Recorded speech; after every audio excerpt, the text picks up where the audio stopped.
Olá, saudações, sejam bem-vindas, sejam bem-vindos. Vamos falar então de literatura indiana. Vamos para a Índia com a Triti Unrigar. Triti Unrigar é uma autora indiana que atualmente mora nos Estados Unidos, United States. E ela vai falar então da condição feminina lá em Bombay, ou Mumbai, né? Que é a terra lá do Bollywood. Bollywood, que é o lugar que mais faz filmes no mundo, né? Na Índia. Então o pessoal acha que é Hollywood, né? Los Angeles, Califórnia. Não, é na Índia, né? Então tem toda uma indústria cultural de filmes na Índia, assim, musicais, né? O pessoal gosta muito disso. Outra coisa também que eu vou falar aqui é a questão das etnias, né? Das etnias, das religiões e das castas, né? As distâncias entre nós. Vai falar basicamente duas pessoas, duas mulheres de duas classes sociais distintas, né? Lembrar que aquele sistema de castas na Índia foi progressivamente anulado por leis, né? Ou seja, estatais, mas culturalmente, né? Economicamente, as castas continuam. Então você tem lá os intelectuais, os professores, né? Os cientistas. Depois você vai ter os guerreiros, né? Ou seja, o pessoal da burocracia militar. A Índia tem um grande exército e tal. Depois você vai ter o pessoal mais comerciante, agricultor, né? E depois os serviçais e depois então os párias, né? Que é o pessoal que assim abaixo de todas as castas, intocáveis, né? Então tem várias e as questões de religião, né? A religião ocupa a base muito forte, assim, cultural na Índia, né? Ou seja, gira em torno de religiões, né? Tem várias religiões que a gente chama de hinduísmo, né? O brahmanismo, né? Também o budismo, né? O jainismo, né? O sikhismo e também das religiões não indianas, que são muçulmanos, né? Pessoal que veio ali da região da Pérsia, né? E da Pérsia também veio, né, que é o tal Irã, veio também pessoal zoroastrita, né, os parsis, Zoroastro. Nós já falamos do Zoroastro quando eu falei aqui do Nietzsche, né, que usou a ideia do Zoroastro para falar lá no Assim Falava Zaratustra, né, Assim Falava Zaratustra, que aí o Zaratustra é outro nome de Zoroastro, né. E aí eu falei, passando, né, questões do tempo circular e tal, algumas diferenças do culto ao fogo, né. Os parsis têm esse culto ao fogo, e os parsis têm algumas ideias meio muçulmanas, né? Como a gente já vê na história aqui, tem um certo apego a algumas questões que judaicas também. Então tem umas coisas judaicas, assim, em questão da impureza feminina, né? Os dias das regras das mulheres, a certa impureza que elas consideram, igual no judaísmo, né? A mulher durante o ciclo, né, menstrual e depois 7 dias depois até se purificar, né? No judaísmo tem isso também. Muito bem, então aqui ela vai falar da condição entre duas mulheres. Uma mulher pobre, né, a gente começa a conhecer a Bhima, que cuida de uma neta chamada Maia, né? Interessante que Maia significa ilusão, né? Interessante. É uma neta, ambas são pobres, moram nas favelas, tem Mumbai, é tipo a São Paulo, né? Assim, Nova Delhi seria tipo o Brasília, né? Cidade planejada e tal. A capital é Nova Delhi, mas Mumbai ou Bombay, né? Que fica mais ao sul, lembra mais São Paulo, uma grande metrópole, né? Assim, imensa, então tem grandes problemas de transporte igual São Paulo, né? E Mumbai tem áreas muito nobres, né, e áreas muito pobres. Então essas áreas pobres são as favelas, né, igual tem no Rio de Janeiro, igual tem em São Paulo, enorme, assim, favelas enormes, né, que hoje em dia a especulação imobiliária está arrasando essas favelas para colocar mais prédio, né, porque é uma cidade muito grande e tal. E aí estava jogando essas favelas mais para o norte, né, igual os morros do Rio de Janeiro, né, aconteceu também essa limpeza, né, sanitária, né, jogando os pobres mais para o norte ali de Mumbai, ou Bombay. Então vai contar a história da Bhima, que cuida dessa neta, Maia, que está com um pequeno problema para a menina pobre, né? Ou seja, menina pobre que estava destinada a trabalhar e estudar, né?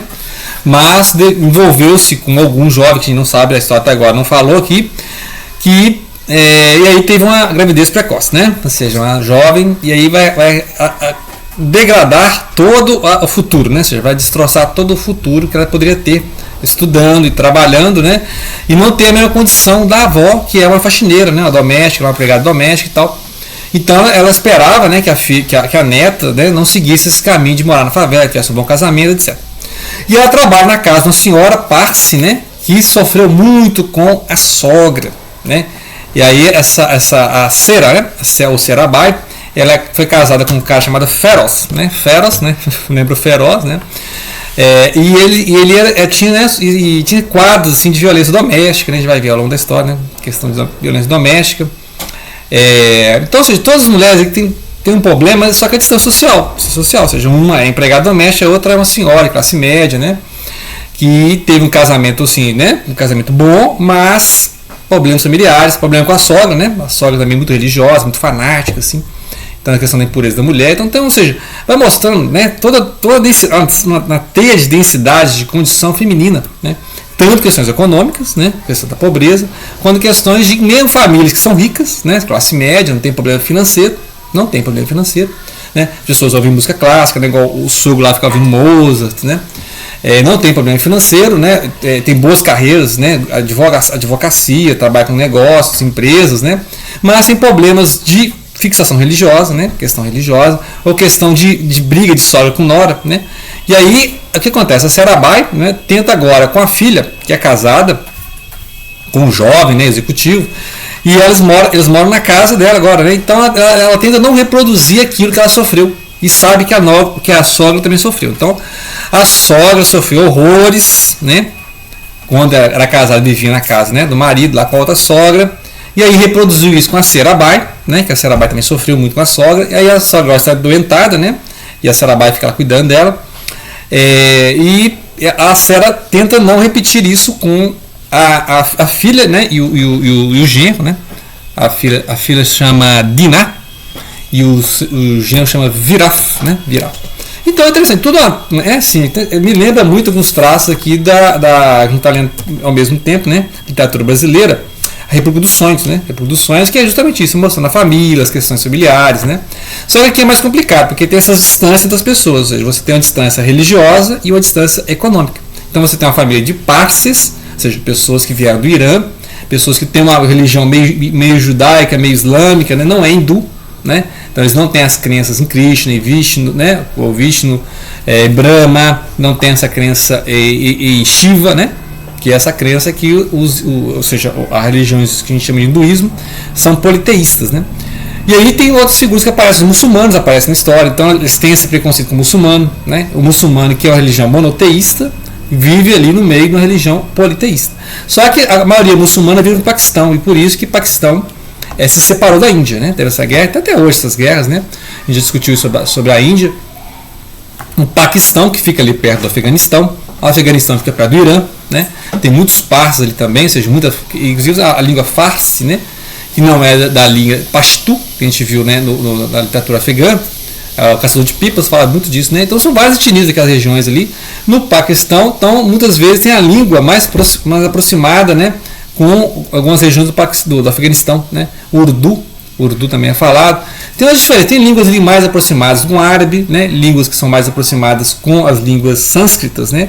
Védicas, que o sânscrito é a língua antiga ao latim, né? Igual o português, o francês, o italiano veio do latim. As línguas da Índia atual, né? O hindi, que é o mais famoso, os filmes são narrados em hindi. Essa língua, então, ela veio do sânscrito, mas o sânscrito é usado só em questões religiosas, igual ao latim, né? A igreja católica, algumas cerimônias, né? O sânscrito é uma língua mais sagrada, no sentido assim, né, de religião mesmo, não é uma língua do povo, né? E o inglês é uma língua internacional, né? Então alguns filmes são em inglês, a música é em inglês, né? Foi colônia britânica até a época do Gandhi, né? Então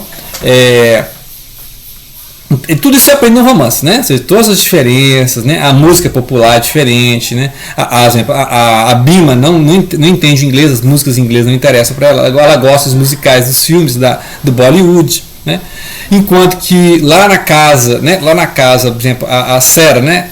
Quando o sogro estava vivo, eles ouviam Mozart, gostavam de sinfonias, de música clássica, né?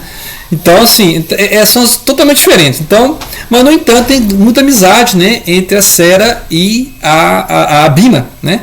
Porque, assim, questão de questão das mulheres, né, essa questão feminina, só que uma está na classe média e a outra na favela, né? Então, só que tem muita ajuda, por exemplo, nessa questão da Maia, né, que tem essa questão dessa gravidez precoce, a Sera vai conseguir um médico, né? Então ela vai levar no médico. Então, só que isso aí vai levar a um quadro de depressão da Maia, né? Porque ela esperava um casamento, não vai ter esse casamento mais, né? Não sabem quem é o pai da criança ainda, até onde eu cheguei aqui.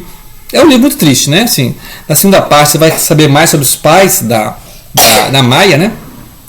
Vai saber mais sobre os pais que morreram de AIDS nos anos 80, né? Nos anos 80 e 90 foi muito forte a epidemia de AIDS, que inclusive timou o Fred Mercury, né? Que é também indiano.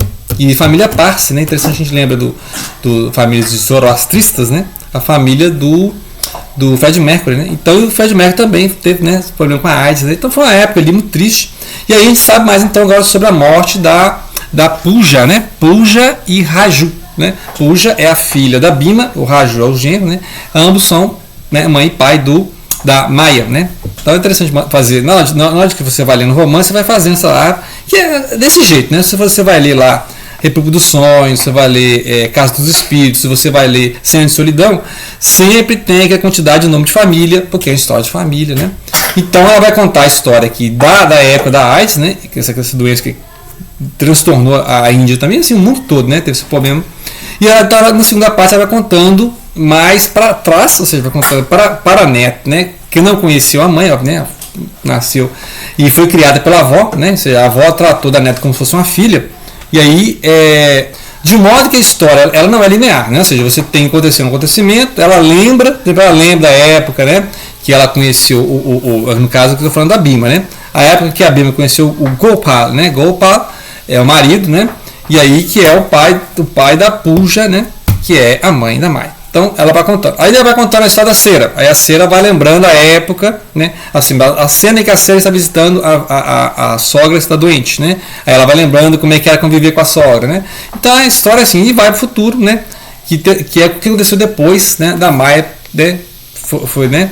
Teve que interromper a gravidez precoce, não tinha condição de criar, morando na favela, né? Então eu li muito, assim, muito triste, né? Muito pesaroso, mas mostra a condição, né? Ela não esconde nada, né? Não esconde nada, é isso mesmo. Realismo total, né? Realismo total, mostra a condição feminina mesmo, e a gente vê em vários países, a gente lê literatura chinesa, a gente vê essa tristeza, né? Na Índia a gente está vendo, a questão do Afeganistão, do Paquistão, todas as regiões em que a condição feminina, assim, a condição do homem já é difícil, né? Você vê o trabalho dos homens, né, em Mumbai ou Bombay, né? Você vê a condição lá dos transportes, da pobreza, das favelas, né? E agora imagine a condição feminina, né? A condição da mulher.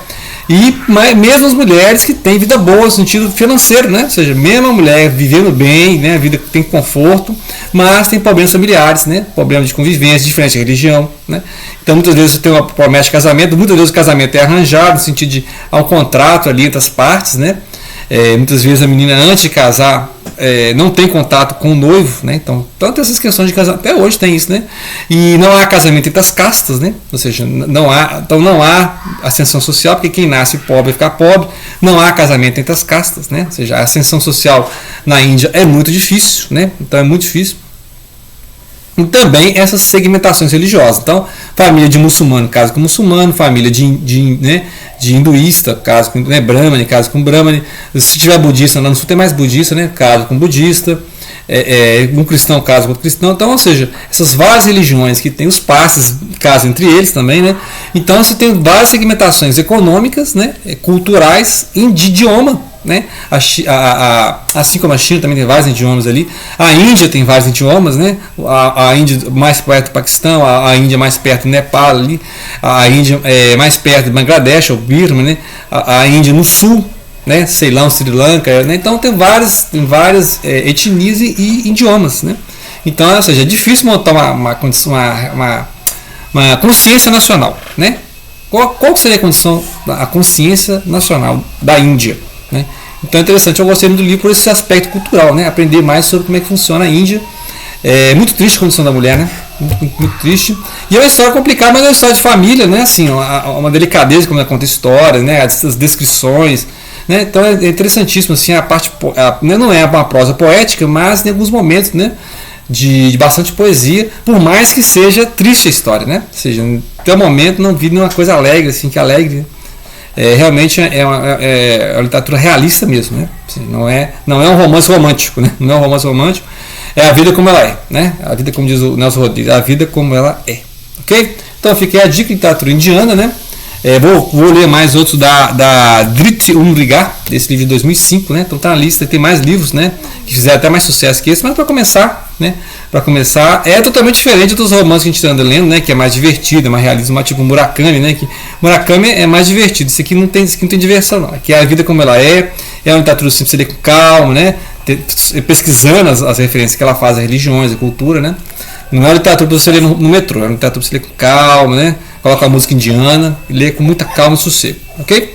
Então, grato pela atenção, não deixem de compartilhar.